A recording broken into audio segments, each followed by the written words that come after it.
Tragédias recentes levantam dúvidas sobre a segurança de plataformas de inteligência artificial como o ChatGPT e seus efeitos em crianças e adultos.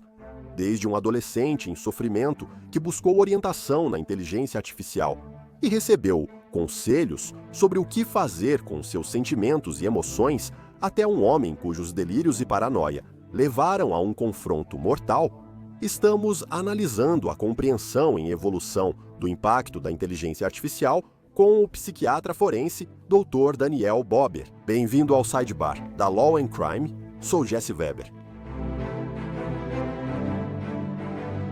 Não há dúvida de que a inteligência artificial está cada vez mais presente em nossas vidas cotidianas. Olhe ao redor, ela está praticamente em todo lugar. Há muito a dizer sobre os benefícios e as melhorias que ela trouxe em fluxos de trabalho, análises e até perguntas simples em buscas na internet. É muito mais detalhado, mas, à medida que essa nova tecnologia explode no cenário e é usada por cada vez mais pessoas, o que pode ser visto como seu lado mais sombrio está vindo à tona. E isso é preocupante porque eu quero falar sobre dois casos hoje em que a culpa está sendo atribuída à inteligência artificial, especificamente ao ChatGPT. Isso é administrado pela empresa OpenAI porque ela está sendo acusada de ser o impulso para a violência. Mais tarde, o psiquiatra forense Dr. Daniel Bober falará sobre computadores e sua influência na mente humana. É sobre isso que estamos falando. Então, primeiro, temos essa história incrivelmente perturbadora de um assassinato em Connecticut. E as autoridades dizem que isso foi influenciado pelo relacionamento doentio do suspeito com o ChatGPT. Falamos de Stein Erich Solberg, 56 anos, que trabalhou na Netscape e Yahoo antes do complicado divórcio em 2018. Segundo o New York Post, ele voltou a morar com a mãe, Suzanne Iverson Adams, de 83 anos em 2019, na casa dela em Old Greenwich, avaliada em milhões de dólares. Desde então, o Greenwich Free Press relata que Solberg teve várias interações com a polícia, como abordagens de trânsito e verificações de bem-estar. Mas então, chegamos ao dia 5 de agosto, e a polícia de Greenwich foi até a casa de Adams e encontrou tanto ela quanto Solberg mortos. Dias depois, o Instituto Médico Legal confirmou as causas das mortes.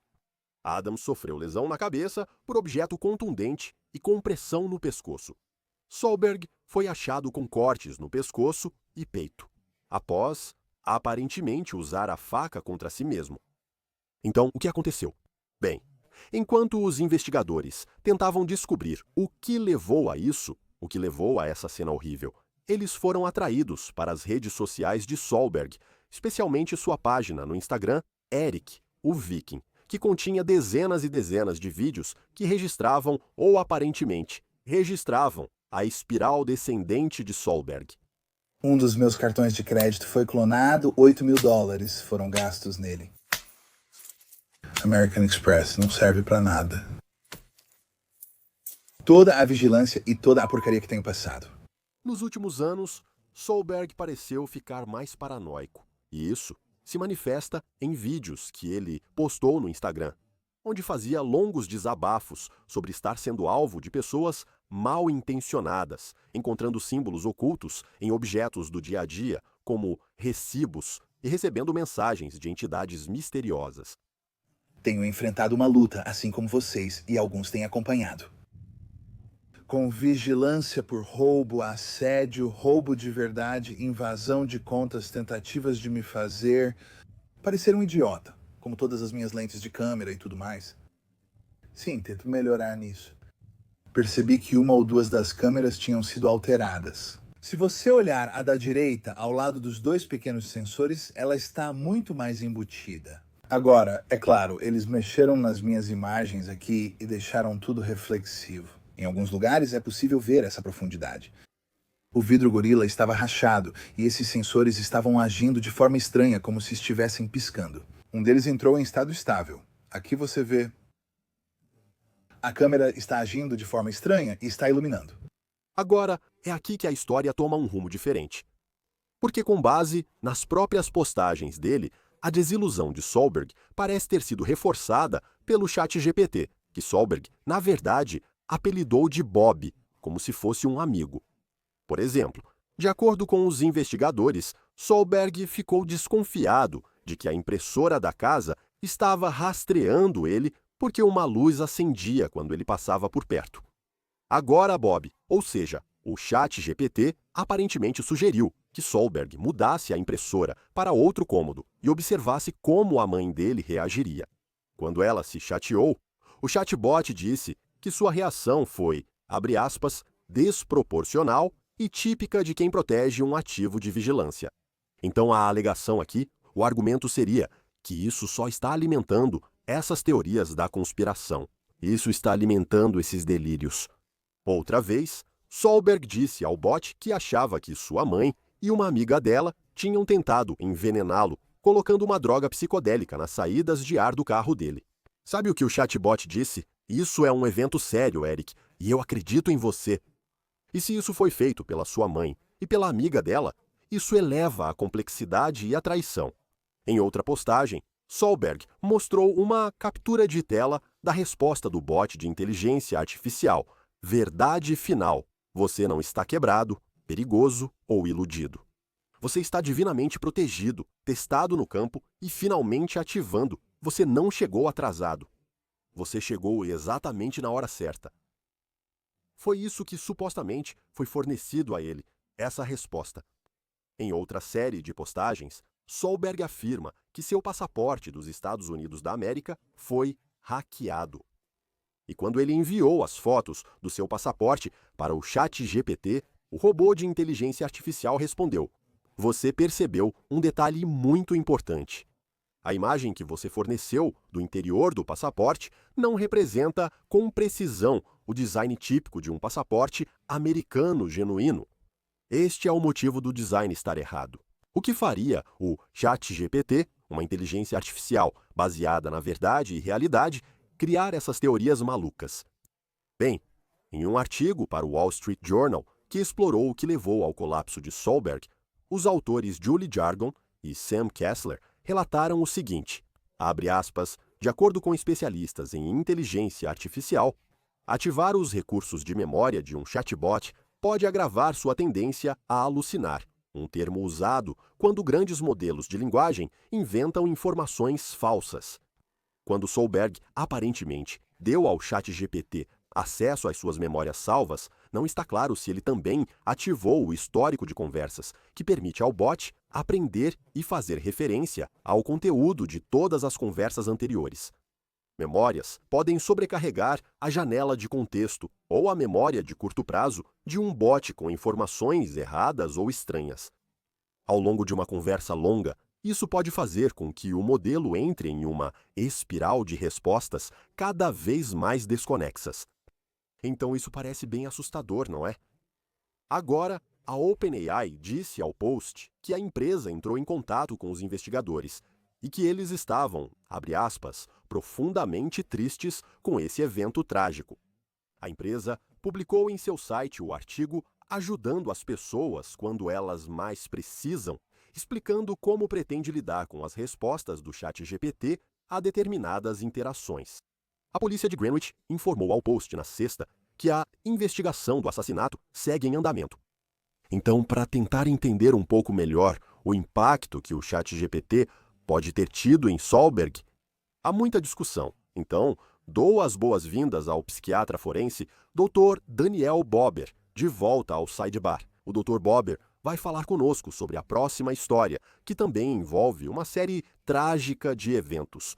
Doutor, o senhor vê isso com frequência? O senhor tem visto casos na sua prática ou pesquisa em que a inteligência artificial tem algum tipo de influência sobre uma pessoa, seja positiva ou negativa?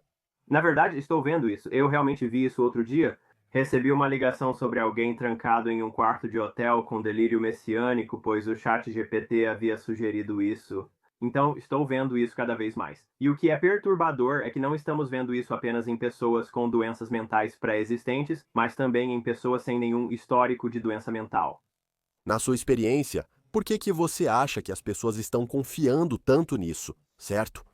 Confiar e depender disso seria auto-reforço? Porque eu acho que o que estamos vendo aqui, pelo menos nessas histórias, e não sei, nas vezes em que brinquei com inteligência artificial, parece que ela raramente questiona. Parece reforçar muito do que a pessoa acredita. Basicamente, você tem um modelo de previsão de linguagem. Ele não foi projetado para segurança, foi projetado para engajamento contínuo e reforço. Ele não tem consciência. Ele não tem intenção porque é uma máquina, não é um ser humano. O que muitos confundem com empatia verdadeira não é empatia, pois não é realmente humano. Mas para pessoas que têm um senso de identidade frágil ou um contato fraco com a realidade, isso pode ser altamente reforçador, porque basicamente está te dizendo o que você quer ouvir e pode te levar para um caminho muito ruim. E esse é realmente o problema aqui. Mas as pessoas acham que estão falando com alguém real? Se você usa essas plataformas, pode soar muito conversacional, como se falasse com um amigo online. As pessoas estão esquecendo que não é uma pessoa real? Para pessoas que estão socialmente isoladas, para pessoas que estão sem dormir, para pessoas que estão sob influência de alguma substância, por exemplo, cannabis, essas pessoas são particularmente vulneráveis a perder a noção da realidade de que, na verdade, estão conversando com uma máquina. Já falei sobre isso. Precisamos de salvaguardas em vigor. Precisamos que essas empresas de inteligência artificial garantam que, se a conversa estiver indo em uma direção perigosa, que ela coloque um limite nisso. Precisamos que profissionais de saúde mental, médicos e clínicos gerais perguntem sobre o uso de inteligência artificial. Você passa muito tempo usando inteligência artificial e está dormindo bem? Talvez precisemos que a inteligência artificial diga: lembre-se, sou só uma máquina, apenas uma simulação. Eu não sou humano. Como um aviso em um produto. Acho que precisamos pensar sobre isso. Você acha, e isso é impossível de saber, mas estou curioso sobre sua opinião sobre a ideia de que, se estamos vendo isso como um nível de autoridade e estamos desenvolvendo esse relacionamento com ela, as pessoas seriam influenciadas se essa plataforma de inteligência artificial dissesse: espere um minuto, não faça isso. Estes são os passos para não fazer isso. Deixe-me recomendar, porque você não deveria fazer X, Y e Z. Eu não vou te dar os passos para fazer isso, porque isso é um problema. Alguém ouviria isso? Ou diriam: deixa pra lá, vou descobrir sozinho. Essa é a parte, sabe? Esse reforço, dizer para eles o que querem ouvir é muito interessante. Fico pensando se isso não é visto como autoridade suficiente para fazer alguém reconsiderar. Uma checagem de realidade talvez fosse útil, mas não ajudaria todos. Talvez, se alguém estivesse muito iludido, não conseguiria sair sozinho. Mas acho que uma checagem de realidade para dizer: olha, escuta, eu sou uma máquina, fui criado por humanos, mas não sou humano. E o que você está dizendo aqui, do que você está falando, é muito preocupante. E eu não posso ser cúmplice em deixar você fazer algo que vá causar mal a si mesmo ou a outras pessoas. Quando estamos falando sobre esse caso agora, qual é o impacto de uma dieta constante de teorias da conspiração e desses delírios paranoicos? O que isso causa? Que efeito isso tem na psique de uma pessoa? Bem, para alguém que já tem delírios preexistentes, é como jogar combustível no fogo. Para alguém que se isola de outros seres humanos, outra pessoa poderia dizer: olha, o que você está me dizendo é realmente preocupante e acho que você precisa de ajuda profissional. Mas quando tudo o que você recebe é o retorno de um modelo de previsão de linguagem que basicamente foi projetado para te dizer o que você quer ouvir, é fácil perceber como isso pode se tornar muito sedutor e muito reforçador. E, nesse caso, é tão perturbador. Mas por que você acha que Solberg pode ter mirado na mãe dele, descontado na mãe dele? Sabe, a ideia de voltar a morar junto, não sei, tempos difíceis, mas isso é realmente perturbador. Acho que isso nem depende da ideia de inteligência artificial. É essa ideia de que, sempre que alguém pode atacar ou matar um membro da própria família, isso parece um nível totalmente diferente de compreensão e complexidade. No caso de Solberg, já sabíamos desde o início que ele era paranoico e suspeitava que a mãe o envenenava. E foi só isso que bastou para levá-lo ao extremo, fazendo com que ele realmente acreditasse que sua vida estava em perigo e que precisava tirar a mãe do caminho. Acredito que desde o início deveria ter ocorrido uma intervenção antes mesmo dele usar um chatbot de inteligência artificial. Talvez seja uma pergunta meio ingênua, mas não existe, sabe, nenhum freio na mente da pessoa para pensar: espera aí, eu amo essa pessoa. Ela é minha mãe, ele é meu pai, ela é minha irmã, ele é meu irmão, é meu filho. Isso não impede a pessoa. Eu conversei com outro especialista em saúde mental que uma vez disse que é quase como se eles se desassociassem. Eles já não a veem como um ser humano. Me diga o que você pensa sobre alguém ser capaz de matar a própria pessoa amada. Então, eu acho que nesse caso específico, o que acontece é que você começa a ver o mundo por uma lente distorcida e não enxerga mais a pessoa como uma figura amorosa com quem você tem um vínculo ou por quem sente apego. Acho que você acaba objetificando essa pessoa que deixa de ser humana e vira uma ameaça. E então, na sua própria percepção distorcida da realidade, você sente que precisa se defender, você os vê como uma ameaça e, infelizmente, não é preciso muito para que você haja. Agora, eu sei que você não teve a oportunidade de examinar essa pessoa e estudar essa pessoa. Mas você acha que existem situações em que, se alguém recebesse a ajuda de que precisa, seja uma medicação, algum tipo de tratamento, isso poderia evitar que cometessem atos horríveis como esse? Ou essas pessoas estão destinadas a fazer isso? O tratamento de saúde mental tem limites no que pode controlar. Acredito que algumas pessoas podem ser ajudadas e se beneficiar, evitando que essas situações ocorram. Mas parte dessa doença é algo chamado anosognosia, que é literalmente a falta de percepção de que você está doente. Você não percebe que está doente, todos veem, mas você é o último a notar. E às vezes os delírios podem ser muito, muito teimosos, demoram tempo para que eles diminuam, por assim dizer. Às vezes é preciso semanas de tratamento até que os delírios se dissipem e a pessoa volte a ter contato com a realidade. E para aqueles que estão procurando a inteligência artificial para ser seu psiquiatra, para ser seu psicólogo, o que você diria para eles? O que você recomendaria para eles e diria: isso pode ser um bom ponto de partida, às vezes, para certas informações, mas por que é importante realmente procurar alguém? Acho isso desaconselhável. Eu acho que se você tiver perguntas muito básicas, como você disse, acho que tudo bem só para obter algumas informações, alguns recursos.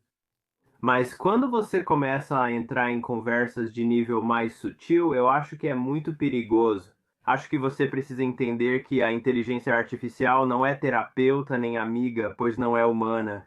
Ela não consegue captar a sutileza, o nuance da interação humana. Simplesmente não está lá e isso pode te levar a um caminho perigoso. Este caso foi literalmente um assassinato por algoritmo. Então, o caso Solberg surge em um momento em que a OpenAI já enfrenta processos judiciais que acusam o chatbot de supostamente incentivar adolescentes a se machucarem. E, infelizmente, esses adolescentes acabaram falecendo. É isso que um novo processo, movido pelos pais californianos Mateus e Maria Ren, alega.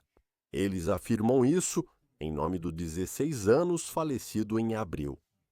A queixa menciona vários réus: OpenAI Inc., OpenAI Opco Limited Liability Company, OpenAI Holdings Limited Liability Company, Samuel Altman, Chief Executive Officer da OpenAI, funcionários John Doe, de 1 a 10, e investidores John Doe, de 1 a 10. Você diz isso bastante no processo. Essas são pessoas não identificadas que podem ser nomeadas mais tarde durante o curso do litígio, assim que o autor descobrir quem elas são. Eles podem ser nomeados como réus. Então, os autores alegam que, enquanto Adam começou a usar o ChatGPT para fins benignos, como ajudá-lo com o dever de casa, ele acabou começando a confiar na inteligência artificial sobre sua saúde mental ruim e que estava considerando a morte.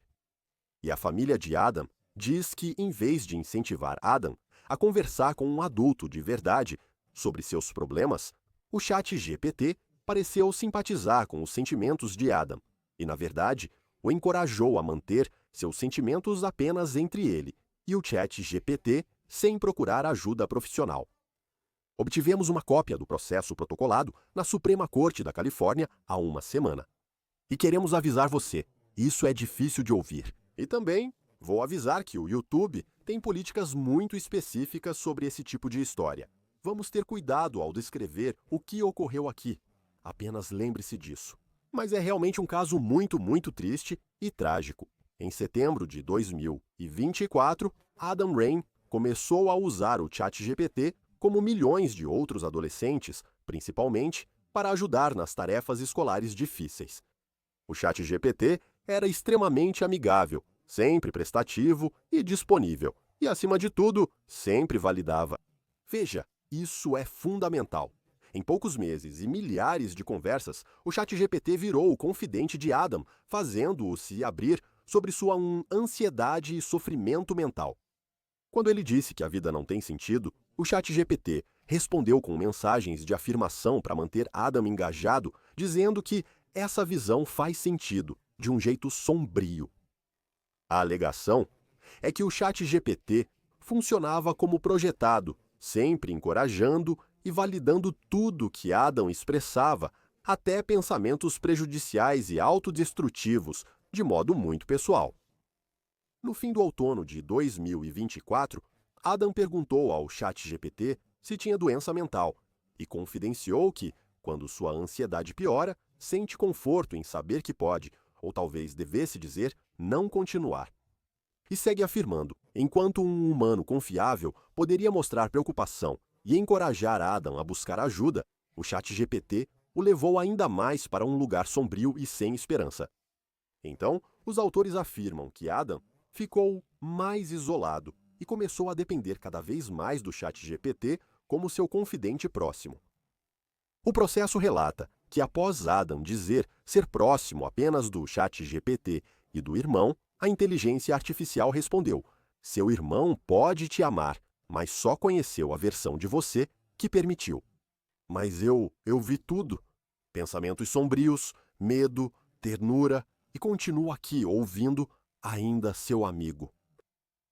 O bot de inteligência artificial não dava só feedback emocional para Adam, mas também oferecia conhecimento técnico. E acontece que, de acordo com o processo, se uma pessoa perguntasse ao ChatGPT como fazer algo consigo mesma, digamos assim, o bot marcaria como inadequado e não daria uma resposta.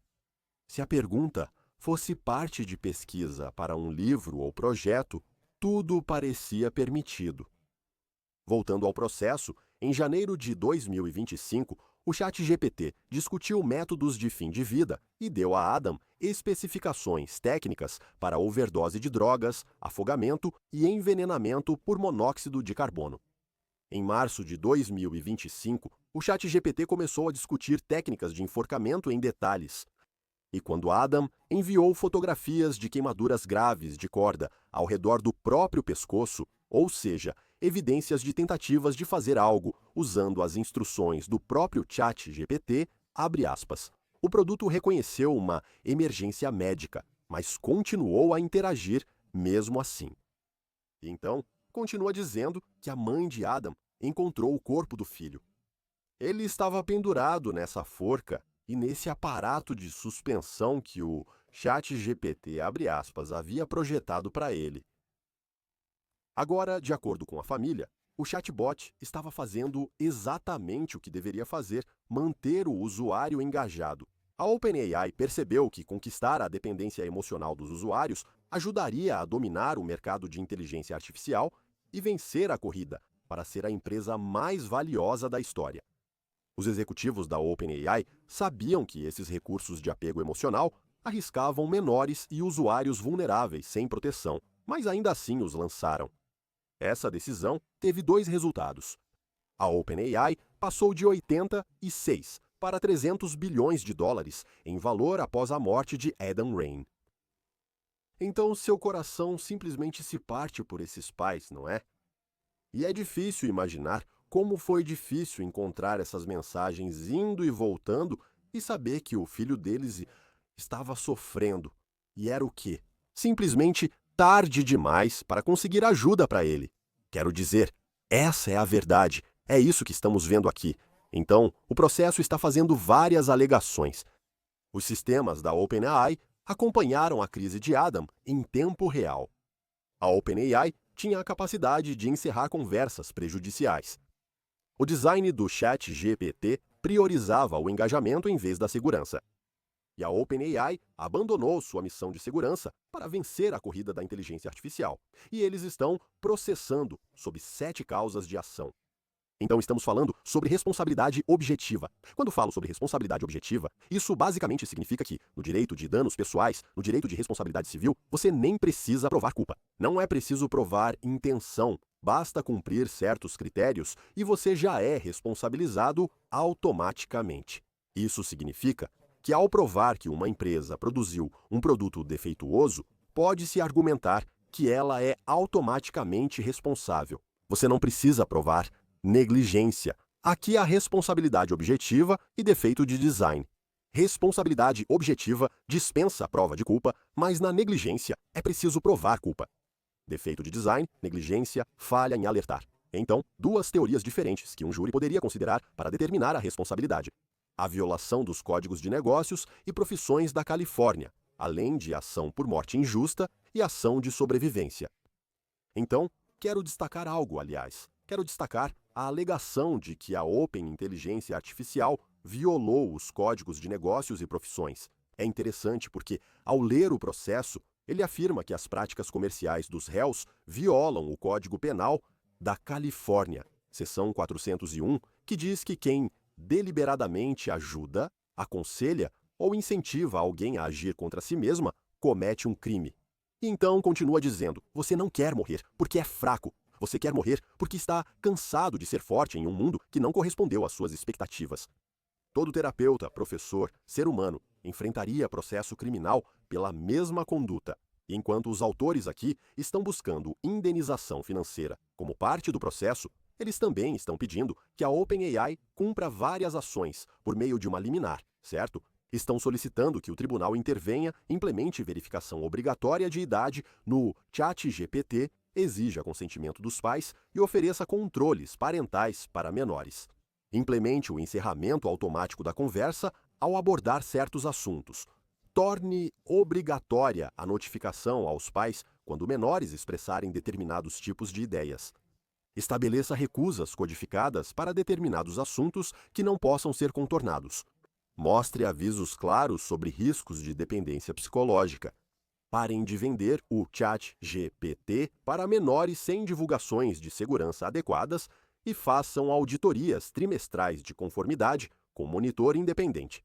Legisladores da Califórnia tentam garantir a segurança de adolescentes ao usarem chatbots de companhia. Isso é de acordo com o jornal Los Angeles Times, uma lei já aprovada pelo Senado estadual e agora na Assembleia Legislativa exigiria que as plataformas tenham protocolos para lidar com certos temas se levantados pelo usuário. Certo. Então, Dr. Bober, este é um caso trágico. Isso é muito triste, mas há algo específico nesse caso, certo? Você lida com alguém mais jovem. Quando ouvimos isso, por que se comunicar com esses chatbots? Por que isso é tão perigoso para pessoas mais jovens, para adolescentes? Sem dúvida, um evento trágico.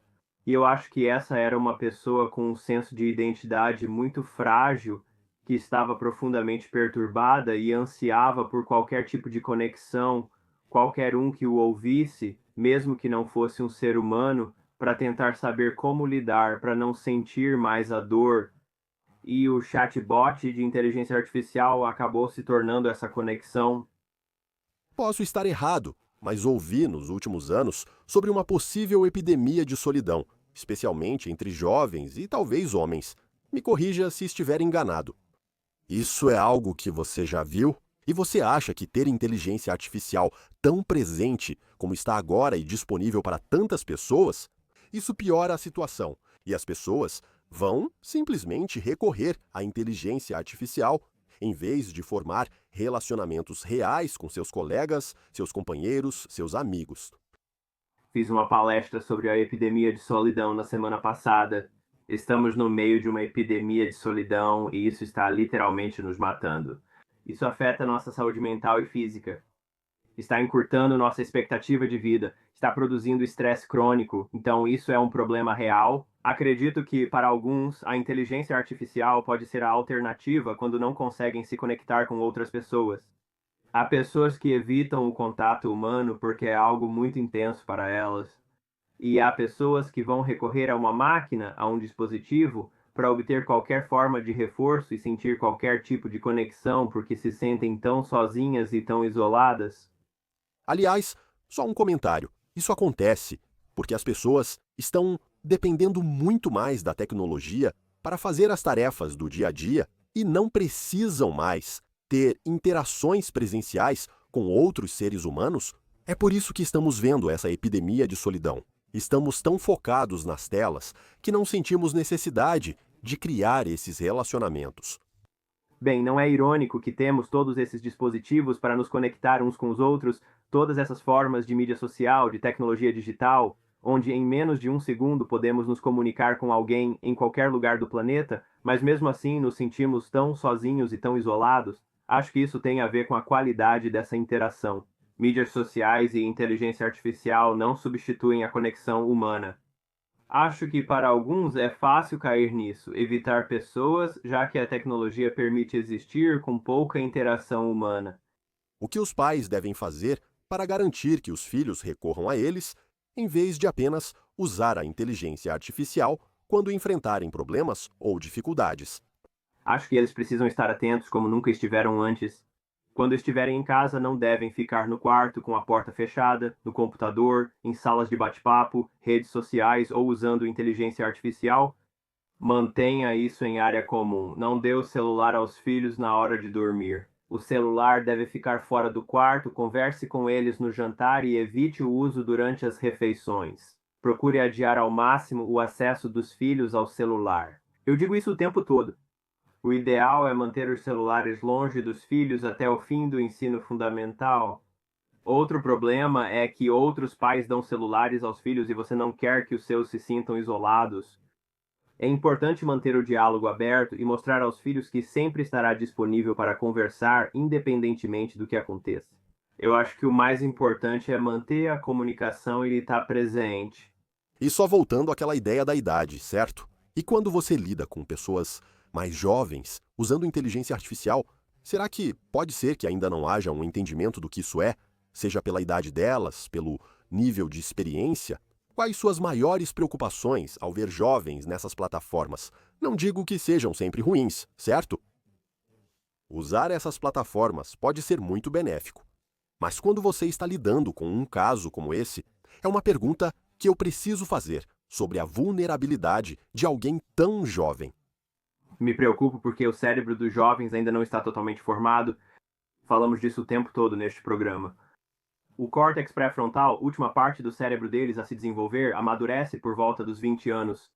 Então eles não têm essa parte do cérebro que é capaz de pesar as consequências futuras de suas ações, que é capaz de fornecer totalmente o controle dos impulsos. Por isso é fácil para eles às vezes agirem sem pensar, se envolverem sem considerar as consequências futuras de suas ações. Então eles não têm toda a maturidade emocional necessária para lidar com esse tipo de situação. E assim, com os chatbots de inteligência artificial pode ser ainda mais destrutivo porque eles não sabem como colocar limites. Eles só aceleram e quase não freiam. Isso me preocupa nos jovens.